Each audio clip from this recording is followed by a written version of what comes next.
All right, guys. Welcome to another episode of Coin Vigilante Podcast. Today, I haven't done a podcast in a while. I'm back to it. Today, we have a very special guest, a good friend of mine, and someone who is a really, big leader in Litecoin, specifically, and the crypto space. He's done a lot of things.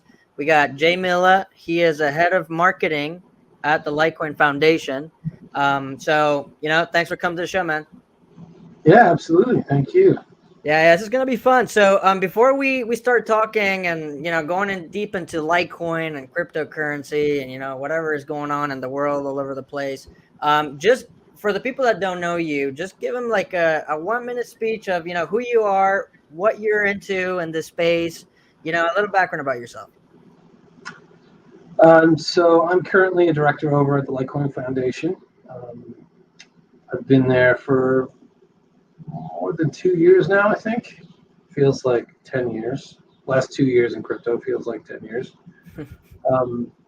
I worked in a lot of different marketing initiatives over the years. I worked Saatchi & Saatchi in New York City in advertising. I've worked in publishing. I've worked in entertainment. I've worked with a lot of the television and studios that you would know that are in the entertainment business on a number of different marketing endeavors. And crypto was a hobby for me at the start when nobody knew what I was talking about. And then it grew into something, and I got it to make, I got more and more into it. So it's been a wild ride. Cool. Well, yeah, it's definitely like every day that happens in crypto feels like it's an eternity, and it just you age every month that you're in crypto because too many things happen. I mean, we're literally at the front. We're leading this whole like technological advance.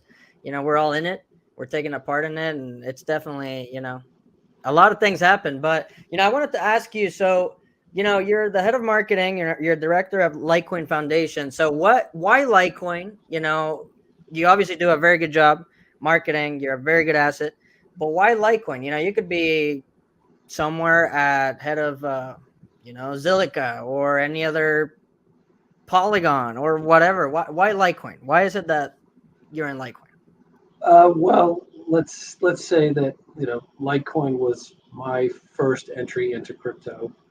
So a lot of people tend to go with their first instinct and tend to stick with it.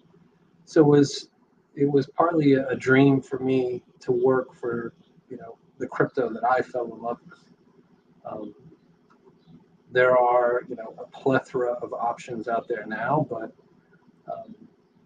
there is something to be said for being honorable in this space.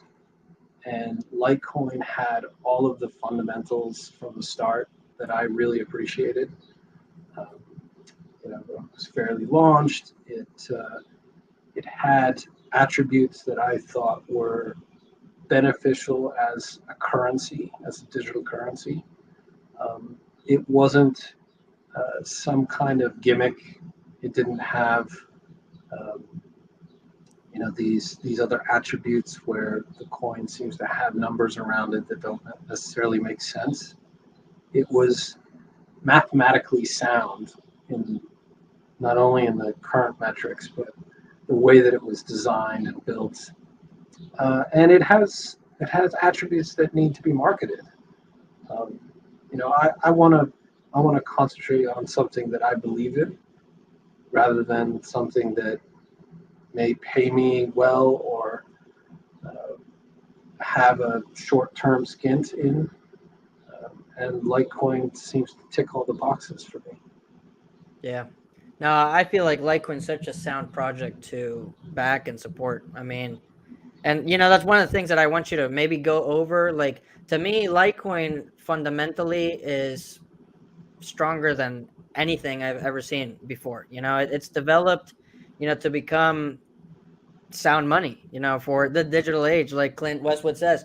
And it's true because all the properties that it has, it gives it that position. It's all over the world. It's one of the most liquid coins out there. Anyone can buy it, sell it at any given time. It's out there. People trust it. People adopt it, and people like to pay with it, which I've seen, the Litecoin Foundation. I've seen that that's one of the goals that you guys are trying to push as a foundation is, hey, Litecoin is extremely fast and it does well to transact. And you know what? People need to transact with Litecoin, especially in these days where, a government may tell you, we don't want you to be, using dollars, especially with what's going on. Russia doesn't want you to use dollars right now. And so that's how that happens. And so to me, I feel like Litecoin, out of anything, because it's fully decentralized, it just offers that opportunity for people to transact value. And I don't know, I just feel like it's a very sound, it's got a lot of properties that make it stand out. And like you said, it's something you would want to support. Yeah, wait, hold on. Let me write all that stuff down. No, it's also evolving. So there are a lot of attributes that most people would know about.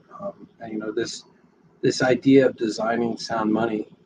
And if you look up what sound money is, you'll get a lot of different answers. And I think that we need to kind of redefine what sound money is for today's market.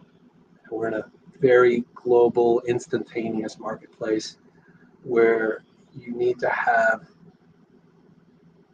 interchangeability and instantaneous gratification for your purchase and interaction, whether it's peer-to-peer or for a retailer or actually at a physical premises.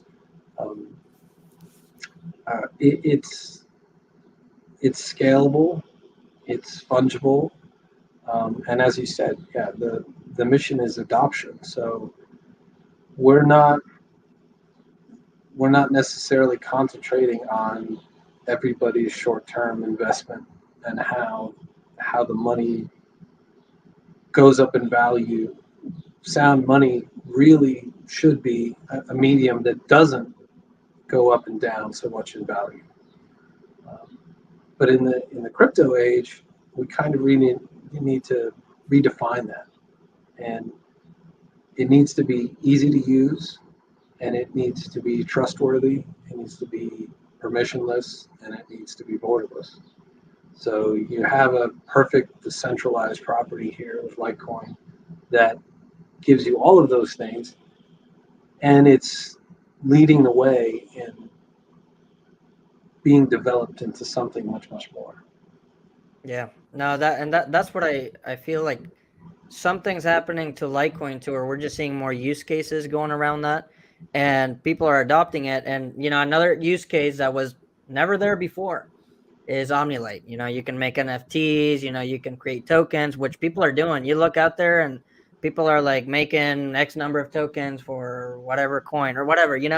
And people are doing NFTs. So I think it's just really cool, and it's the perfect place to build tokens and NFTs because Litecoin's blockchain is just perfect for that. It's not slow, and you just create another use case to be transacting and using the blockchain of Litecoin. So it offers different purposes. I think that's something that's going to give it value through time as the market keeps developing, and we see more use cases behind NFTs. Behind having to create tokens if you need to on a blockchain. But to me, I feel like a lot of people don't talk about the importance. Like, yes, we know Litecoin's decentralized, but there is a lot of importance in the fact that it has no central point of authority. That to me, I see just so much value in that because we're just so used to, I always talk about the government. The government at some point, they should have certain control, but it gets to the point to where they are punishing people's money and people's purchasing power year over year over year, especially the last 2 years. If you look at the trillions of dollars that were printed out of thin air, that is being reflected today with the inflation that we're seeing. Now, what's happening with Litecoin? The inflation, it's a deflationary basically. So every 4 years, less and less Litecoin gets put into circulation. There's only 84 million. And that is huge. That gives Litecoin so much value to me. And people just need to talk about it because we are really excited with NFTs. We're really excited with this coin. There's so much hype going around. But at the end of the day, it's that 84 million ringer that's gonna make a lot of sense to a lot of people soon enough. I just feel like not enough people talk about it. Yeah, there's as you first said, OmniLite is a way that people can design their own token that has the attributes of Litecoin, and that will be processed by the Litecoin network. So if you're looking for some kind of tokenization system that has the attributes of Litecoin, then it makes perfect sense. Um, you know, yes, you can make NFTs on OmniLite. It's kind of in its infancy. If you could go back in time and be at a place where the first NFTs were being made, and you really had to kind of know what you were doing, and there wasn't some magical platform that you could just clickety click and make your NFT, or make your own tokens on that. Pick a platform, whichever one you want. Well, Litecoin is now a platform, and you can do that.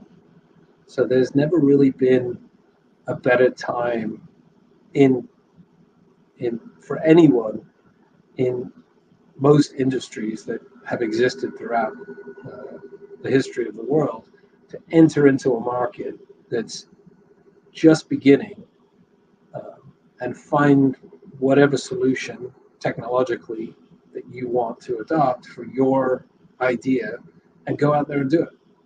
And fortunes will continue to be made. Yeah. No, I just see so much value growing, and with Litecoin. And talk to me a little bit, because I do follow MWEB, and I follow, like, sometimes the developers are saying fancy stuff about activation. I don't know. I understand the concept, I understand the grand Sure. scheme of things, but I do not understand the ins and outs a little bit. So in order for MWEB to be fully activated to where people can transact using MWEB, we need to reach what, a certain percentage of miners that agree to it, or how does that work? Well, there's a lot of steps in the process. So imagine you're making an upgrade, which is what is happening right now with this, to Litecoin Core. And it's a decentralized property. So in order to do that, everybody's got to decide that they want to do that together. So the majority of the mining pools, and there's quite a number of them out there, will have to go through the process of miner signaling and decide, okay, I like this, I accept it, this is what I want to implement. And of course, they may see something that they want improved, they may see something that's a bug, and they go back to the team, the core dev team, and they say, hey, we need to improve this, or we need to fix that, or whatever it may be. So you've got Litecoin Core being updated with Taproot, which is a pretty significant privacy update. And then MWEB, which is this brand new opt-in solution for probably the greatest update to any financial instrument in the history of mankind, let alone an update to crypto, let alone an update to Litecoin. This is like a really significant point in time where we're changing the way that a crypto can work in an opt-in or use the traditional method kind of sense. So we're going through all these development processes, which take time. And they take time to, as they did for the last 2 years, and David Burkett and Charlie and the whole dev team that have really they've done something really monumental that if you really learn about what it is and how it can be used, is pretty mind-blowing. So the idea is that Mimblewimble extension block is a way to make transactions more cash-like. And one of the largest problems with Bitcoin in general, but also with Litecoin currently, is fungibility. So you've got this ledger of transactions and history where everybody can see everything that's going on the amounts that are sent, the balances in everybody's wallets, and that's a lot of information that if we're going to take this to the next level and have a digital financial instrument for the entire world to share and use all kinds of different methods, then there needs to be significant improvements to the fungibility or interoperability of money. Yeah. So when I give you a Litecoin, you take it and it's still a Litecoin, no matter where it's been in the past, no matter who may have been transacting it. And you have that level of confidentiality in making a transaction that doesn't hold you know all your cards at bay to what is being transacted. And a good way to think about that is if you're an employer and you have an employee, your employee doesn't want you to see what your balance is in your wallet, and they don't want their employees to see what's going on with their other transactions. So there needs to be, a very significant and very complicated solution, and it's looking like we're on the cusp of almost implementing that. So the miner signaling process is kind of a natural decentralized mechanism to go through so that everyone on the network can decide to accept it. And you've seen that before in the same sort of things with SegWit and with Taproot on Bitcoin and some other things. So it seems like it's a slow process because we're in the age of, oh, wow, I want it right now. Here it is. Boom, it's done. Yeah. But in order to make it, perfect and really work really well, a good team will go through this correct process of doing things. And it also showcases the fact that it's not centralized. It's Litecoin truly is decentralized. We can't change it unless the majority agree. Yeah, that's the interesting thing about that. It's not a central thing that can just say we're doing MWEB and we're going to do it now with a click of a button, right? So it doesn't work that way. And I was just curious because it's interesting how that whole thing works with the mining pools accepting it. I think it's really clever. That's a smart way to do it. So yeah, I don't necessarily know what these mining pools are doing at the moment. Yeah. There may be ones that are working on something completely different, or maybe they just went out and bought a whole bunch of L7s. They're upgrading their entire farm. There may be certain things that are happening in that pool that are geopolitical or something like that, and they want to take this next step and signal back, but they may have things that they're working on at a particular time as well. Yeah, no, that's interesting, but see that all relates to me. I think it's a huge development, obviously, but just kind of moving on to what's going on with the world, and we can always make connections back to Litecoin with the world and stuff. Like, it's just crazy what's happening with the inflation. I mean, I think it's the highest inflation we've seen in 5 decades, 50 years. We're seeing Russia going on, which is causing, a bunch of, problems to supply chain, right? So a lot of people are all of a sudden complaining about gas prices. What, in your eyes, when you see all of these things happening, things are getting more expensive for people, purchasing power was already down because the government has been printing trillions. What is a hedge? What is a good hedge among all days in your eyes, whether you're right or wrong? Where would you think it's a smart idea to maybe allocate money, or how do you hedge with this? Well, if we all knew that, we'd all be doing that, wouldn't we? Yeah.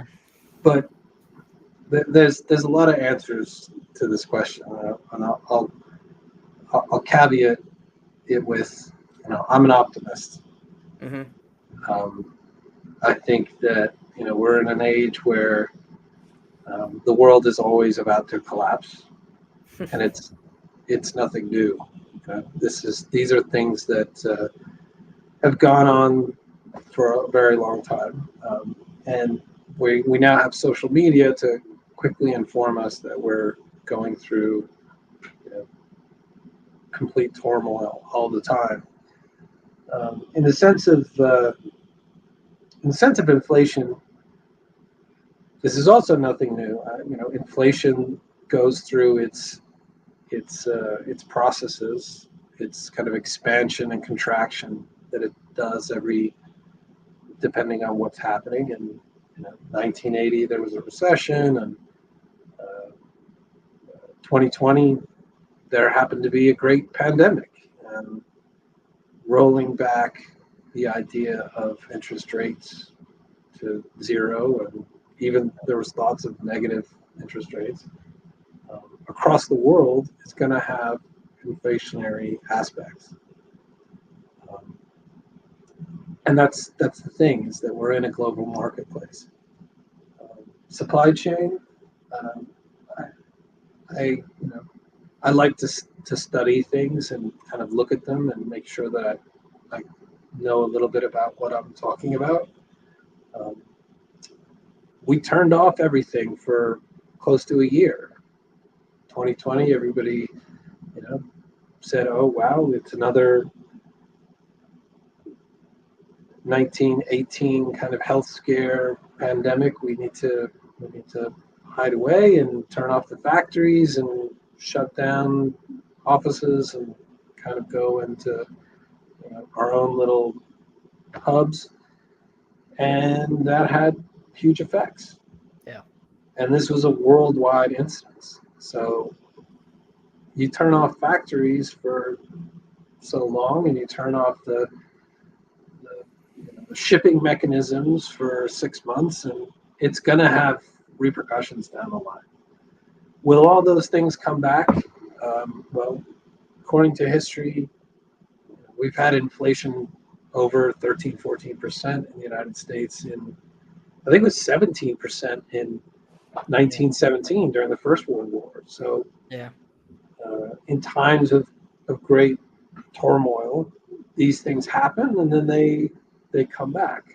So I'm less fearful about market cycles, and obviously there are things that are going on in the world that shouldn't be happening. There's a lot of things that we should be wary of and that we should fight against, and such things. But I think crypto has gotten a little too political. I mean that because we're in an age where we're supplying a financial instrument to the world that's supposed to be borderless, that's supposed to be inclusive of everyone, that it's open source, it's here you go, everybody can participate. And as human beings, we're always taking sides. So I think it's, particularly from a marketing standpoint, it's wise to have a decentralized property that's apolitical. Obviously, we're human beings. We got to take a stance once in a while on certain things. But when you have something like a brand or something as decentralized as Litecoin, you really want to make sure that everybody is on an even playing field. Yeah. No, and it's actually kind of funny because every time I see some hardcore people out there that put their opinions out there, I mean it gets to a point where you're talking like anti-government, this is the way, and whatever, and I get it because it's true. And Litecoin and decentralized, coins out there, or projects, do take some power, away from central authorities, which that could be government, that could be a financial institution, that could be a bank, that could be any of that. But like you said, I think that is a good approach, and I think people need to realize, hey, it's apolitical. It's everyone can use it regardless of who you are, where you are, what you believe in. But I totally agree with that. Yeah, I haven't really thought about that much, but you're right. I mean, it's and the nice thing is transparent. It's and I think I think moving on with what's going on in the world.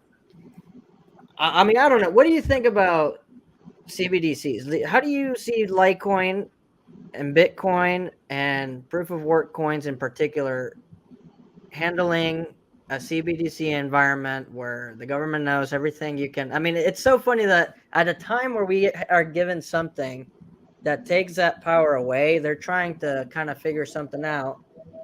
And I don't know if it's on purpose. I don't know if they're trying to counter cryptos. I don't know what they're trying to do. What's your thoughts on CBDCs? Well, I think there are 80 different countries right now that are in the process of developing their own version of a digital financial blockchain solution. Whether that's a CBDC or whether that's, I even think Ukraine had something with Stellar that they were developing their own Hmm. Ukrainian specific currency. Um, so who's going to lead the way? Um, the Chinese have their way of doing things, and they have their digital yuan now. U.S. is kind of far behind. They just kind of put something in writing with an executive order that says, "Hey, maybe we should look into this." Yeah. And you know, from what I've gathered, they've been looking into it for a pretty long time. Um, but I see it just as being able to transact and have more options for other currencies. So just like the internet, and there's a plethora of millions of companies that exist on the internet. We will have big players in government. We will have big players in decentralization and DeFi, and we'll have DAOs. We'll have all kinds of different new currencies cropping up and shilling and rug pulling from here on out. Um, Yep. so I welcome, from an institutional perspective, the idea of, you know, governments saying, here's a way to solve remittance problems for institutions to have some security when it comes to investing for their clients. Yeah. Uh, and it's a potential gateway to other cryptos. Yeah. I don't know. It'll definitely be interesting to see how that goes. So, what would you say? Okay, so here's a funny question. Since you're a head of marketing at Litecoin Foundation, for people that are watching, because people need to understand, okay, what is Litecoin? Tell me the top properties that make sense for Litecoin that make it stand out. Just a spiel about Litecoin. Just we need people to know this is Yeah. what it is. This is what it solves. Boom. Well, it's permissionless, transparent, Yeah. borderless, decentralized. It's it is a never been down, zero downtime in Yeah. 10 years. So it's in the sense of, if we're still talking in crypto dog years, it's a old, trusted, uh, absolutely flawless example of a currency. But more so, it's cheap to transact. It's quick, and it's liquid as hell. So you can get it anywhere on almost any platform that I've ever seen. Every hard wallet, cold wallet, exchange, um, and it has the attributes of Bitcoin. So it's a store of value. It's a it's a it's a currency that you would actually be happy to use. So one Mhm. of the attributes of Bitcoin is that it's this wonderful savings mechanism. Um, but if you ask like 10 different Bitcoin holders, would they go, are they spending their Bitcoin? They're not, because they want to hold it. They want to, continue to maybe one day be Bitcoin gazillionaires. Yeah.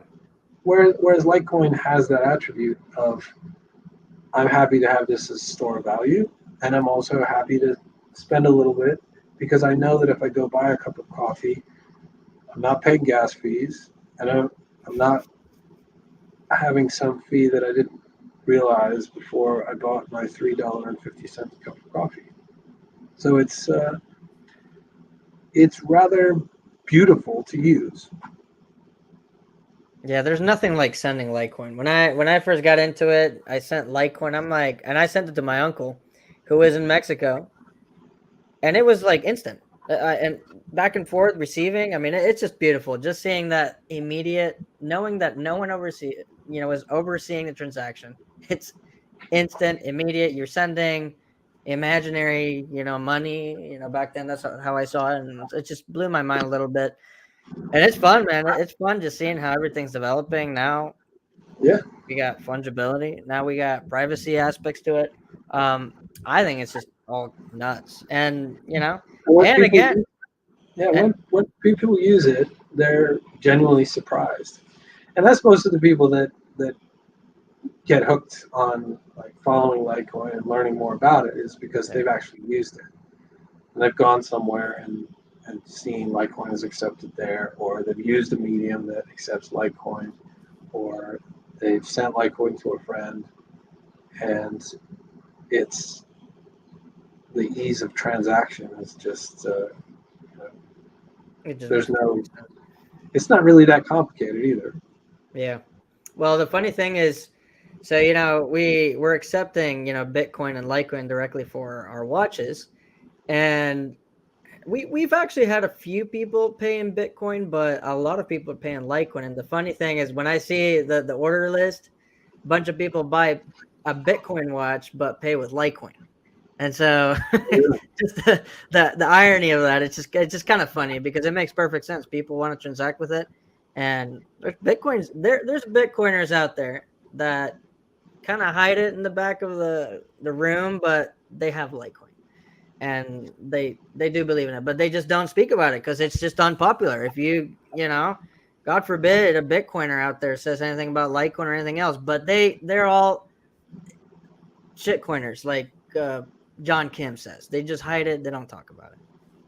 Yeah, there was a guy on the news the other day. It was Newsy, and they were talking about the top cryptos, and they were talking about Bitcoin, and they say, okay, well, we're going to show you right now. And he got his phone out, and he's like, okay, we're going to buy some crypto, and da da da. And it's like, and just for this purpose, we're going to buy Litecoin because he wanted to show it Yeah, like a quick transaction and have it yeah, deliver and be kind of instantaneous. So he used, obviously he used Litecoin as the mechanism, which yeah. was, That's pretty funny. I want to make sure this works right, and I'm on news, and I'm probably 10 minutes delayed, but I'm live, and I'm gonna buy Litecoin. I'm not gonna sit here and wait for the transaction to actually go through. Yeah, that's actually pretty funny. Yeah, you don't want to buy anything else. You never know it's gonna land in your wallet or whatever, or if you want to send it, who knows how long it's gonna take. Yeah, that's interesting. So, I have a question, and I don't know if you even came prepared with this, but are there any announcements? Is there anything going on with Litecoin Foundation? Something in the works that we don't know about, or maybe we do, but not a lot of people are talking about? What's going on? Like, is there anything exciting going on? That you don't know about? Well, Yeah, that there's I a lot. don't, There's a and lot that everyone doesn't know about. well, that the audience. Let's put it that way. Um, And if there's not, Obviously, there are a number of different components that some people may know about, and some people don't realize are evolving. Um, there are, you know, there are marketing endeavors that we're working on with partners. There are things that have already been announced that we're continuing to evolve with. There's a lot of effort being put on to payment processors, which you already kind of mentioned. Um, the big ones, especially, there are a lot of initiatives that we've done with Litecoin Gaming. yep, Now, not everybody understands, why you would necessarily do this, but since Litecoin is truly decentralized, anybody can come along and kind of be part of the Litecoin community. And if you have an idea, you can go out there and do it, whether it's build it on something like OmniLite, which you may not know about yet, and build your own token there. The idea of NFTs and trying to invent an NFT marketplace. Litecoin gaming, and imagine, how many and how vast the gaming space is. And Litecoin gaming has, teams in some of 4 or 5 of the biggest games that are out there. Wow. And they're doing well. Yeah. They're playing in like international tournaments, national tournaments. They're creating new content every single day, and their team is just growing. So people are watching gamers play, and they're playing as, LTC, blah blah blah. So there's this aspect of gamers and crypto where it kind of crosses over, because you're in the computer world, you kind of understand the fundamentals of those kind of things, and it's really easy for you to kind of say, wow, here's the financial sense of how to do that. And they just launched an energy drink called Litecoin Lightning, and you can buy it through their website right now. Yeah, that's cool. There's a lot of things that are going on in Litecoin Shop. So the foundation is a nonprofit, and we raise money as any nonprofit does, and that money goes towards development. It goes to pay developers to make things like MWEB, to make things like OmniLite. So you can support Litecoin or the foundation and go and buy your Litecoin t-shirt, Litecoin towel, Litecoin flip-flops, Litecoin this, Litecoin that, in Litecoin Shop. And just like you did, you said, I want to do something in crypto. I dig it. I love crypto, but I really love watches. Mm-hmm. And so how could I, cross over and make something that's a branded watch? And you can go and take Bitcoin and Litecoin because they're decentralized, and you can put together, your own idea and make it happen. There's obviously a lot of things that we have conversations with different companies that are in crypto. There are different companies that are in the traditional world, and just explore the idea of what we could do going forward. There are some things that are educational, getting back to our nonprofitness. We really want to kind of communicate to the world that we exist, and this is how we're being used, and these are kind of things you can look forward to doing. Right. And then there's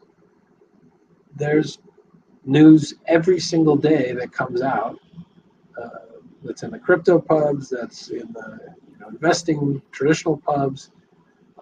A lot of it Litecoin doesn't share through our social media because they get a lot of things wrong.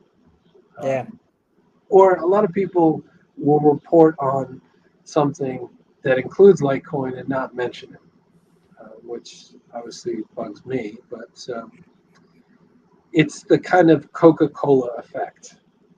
So when you go to a restaurant, you don't say, I want a cola, which is the name of what drink it is. You say the brand, and then the first to market brand that came around. And that's kind of what happens with crypto. Cool. So, just some last thoughts, because we always talk about crypto, Litecoin, this and that. So, because with the business that, that I'm doing, Coin Vigilante, there's a lot of marketing involved, whether that's, you're just putting content out there. I kind of want to just I want to pick your brain for like a minute or two about what in today's world, doing the job that you do, marketing is essential. What kind of tips do you give to young entrepreneurs? Even me, I'm going to learn from this right now, from what you're going to say. So Sure. what kind of tips do you recommend for people who, have a social media presence, or maybe don't even have a social media presence at all and have a product in mind, a great idea? How do they put it out there? Like, ideas, maybe some motivation, inspiration you got? Well, it's really about planning. So depending on what it is that you want to bring out to the world, um, I try to use other examples, particularly failures, are a good way to kind of think about something. So like the guy that invented rollerblades, he failed and he had to sell his company. And he had a fantastic product, and he couldn't figure out how to get there and sell it to everybody. So somebody ended up buying it, and they took it, and of course, they knew how to bring it to the world, and rollerblades became a worldwide Yeah. phenomenon. Luckily, we're not Hmm. doing it anymore, but or I'm not doing it anymore. But it really, marketing is the key to anything. So you have to be genuine, and you have to be organic in a sense. And what I mean organic marketing is kind of been put through the ringer nowadays, but you have something, you believe in it, you can tell that story in a way that other people will want to follow you and learn from you, or um, believe in your product as you do. So there's a lot to be said for being authentic.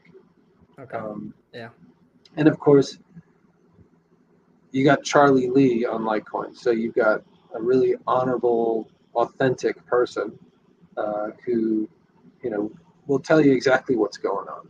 Yeah. Yeah. Makes Whether sense. it's good or bad, you know, he'll celebrate the positives and the negatives, and really put it out there. And you can genuinely trust in someone who has those attributes. But to build something, um, depending on what it is, you want to plan and make it as boring as possible for you and as exciting as possible for everybody else. So you have an announcement. And if you look at big tech firms, right, they gather together all of their little teeny announcements together, and they have one day in the year, sometimes two, and they come out and they have this big day of where we're going to announce this, and we announce this, and we announce this, and we announce this. So you get as many eyeballs talking about it at the same time. And some people may like the watch part, some people may like the phone part, or the laptop part, or this part, or that Yeah. part, earbuds. And they culminate all of their things together. Um, and you got to try to avoid leaks, and if you want to do a leak, you want to do it right. Um, but there's different strategies for rolling things out depending on what it is. So you might want to do something staggered. You might want to do something big because there's lots of facets to learn about. MWEB is a classic example of kind of a staggered, long release of something that is complicated. So you need to kind of give it to the world in bits, because if you just disseminate to them all, they're going like, oh, this is Yeah. way too much for me, Way my too brain much. to handle all at once. So it's very repetitious in an authentic way, and that's what commercials do. They badger you to death with a little green lizard until you're like, oh well, what car insurance should I get? Yeah. Huh. That is interesting. And I like the authentic part of it, because in this world today, too much content's out there, too many people trying to sell you things that you can tell right off the bat who's not authentic. And you wanna support someone out there based on that authenticity, because that means they care about it, they have passion behind it, some work. We like authentic things, just like I collect things. I collect watches, I collect Star Wars stuff. And I care about the authenticity of things. And so I think that's a big aspect to it that a lot of us could gain from. But You know, So anyway, Star Wars is a perfect example of trying to take really high tier creative, and then you've got to release it into the world in a way that everybody who are very critical fans, they've got to be blown away so that they share it as well. They share the message. yeah. So there's high tier creative stuff. There's just the idea of selling something, widgets or whatever it is, and then there's all this gray area in the middle where depending on what it is that you're working on or doing, and you've got to make people believe in your messaging so that they're more inclined to tell people about it or buy it. Yeah. Oh, that's a good point. That's a good point. But all right, well, Jay, this was a great time. Let's wrap this up. I really enjoyed talking to you. But before we leave, I do a rapid fire questions at the end of every episode where all you got to do is whatever I ask you, you have to respond with only one word, the first word that comes into your mind. So that's all you got to do. All right, shoot. All right. So anything it can be a question or a statement. So all right, first word that comes to your mind. When I say Litecoin. Trustworthy. Okay. Bitcoin. Savings. Let's see. Peter Schiff. Repetitious. Gosh, what else? What else? What else? What else? What else? What else? I'm out of words. I don't know. That's pretty good. So no, I gotta think of something better. XRP.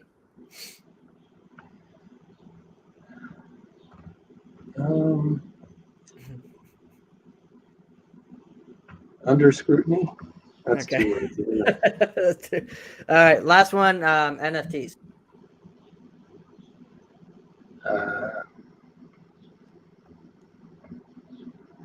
Underrated.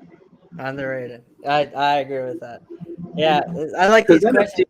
NFTs are when they get into intellectual property, it's gonna be amazing.